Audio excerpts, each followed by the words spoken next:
I'm gonna make this video short and sweet and tell you guys the #1 mistake that women make during sex. And not just sex like penis in vagina sex. I mean just sexuality, period. And this video, just so you guys know, is not just for you.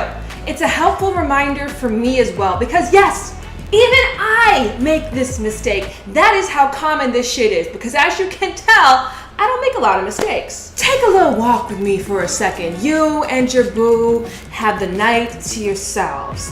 You call them over, you have everything prepped. They come over and you are already excited. So excited the neighbors could come over for a swim if they wanted to. But no, tonight is just between you and them. You get to making out. Everything is great and it's groovy. They strip your clothes off. You strip their clothes off. Then they have that moment where they stare at you and they look at you and they really, really look at you. Their eyes on your body and you find yourself verbally vomiting out, "I know, I haven't been to the gym in a long time. Don't try and stare at my rolls too hard." What?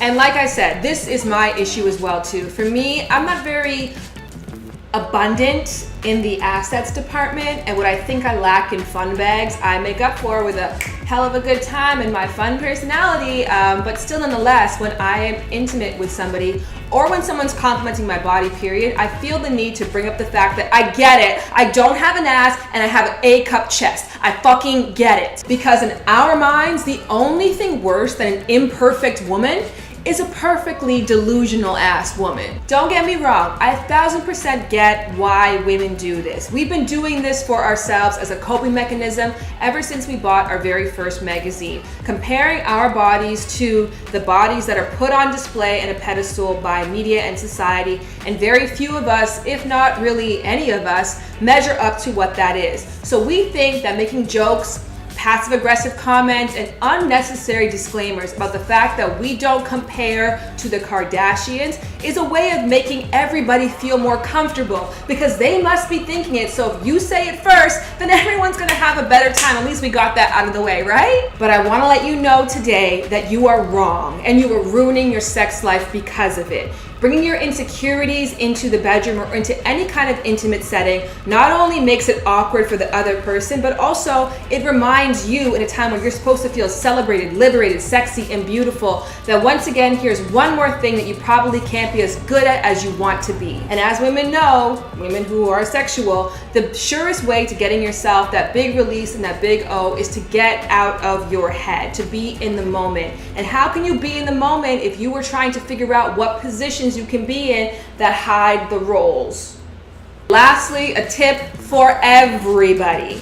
If you want your partner to be free, sexy, fun, and spontaneous in the bedroom, you cannot under any circumstances criticize them for what they do or how they look during sex, period, ever, point blank. Wrap that shit up, FedEx it overnight. I don't want to talk about it ever again. You can give pointers, you can give guides, you can tell them what you like, but don't ever make fun of them for something that they did, wore, said, or looked like during sex. It already is hard enough as it is to free up in that space. When you start creating that little demon in their head and feeding that shit some food, it gets even bigger, and there is no space in their cranium for anything else other than self-doubt. Point blank, period. If you're having sex with somebody who has broken any of these rules, you better stop that shit right now, because they don't deserve you and all of your great infinite power and beauty. So do yourself a favor, have better sex by feeling better about yourself and giving that energy to the person that you're sharing your fucking awesome ass body with. Pow pow.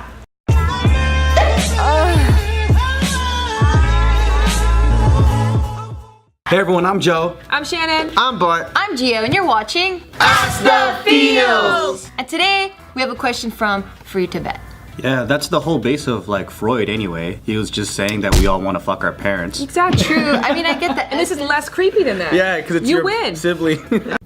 What's good, everybody? Thank you for tuning in to the first edition of shit. We don't have a name for this. She be saying, he said that one time. You know what I'm saying? Oh my God. That's what we're gonna call it? Oh my God. I don't think that'll fit. So this is gonna be known as the Poon. And the peen.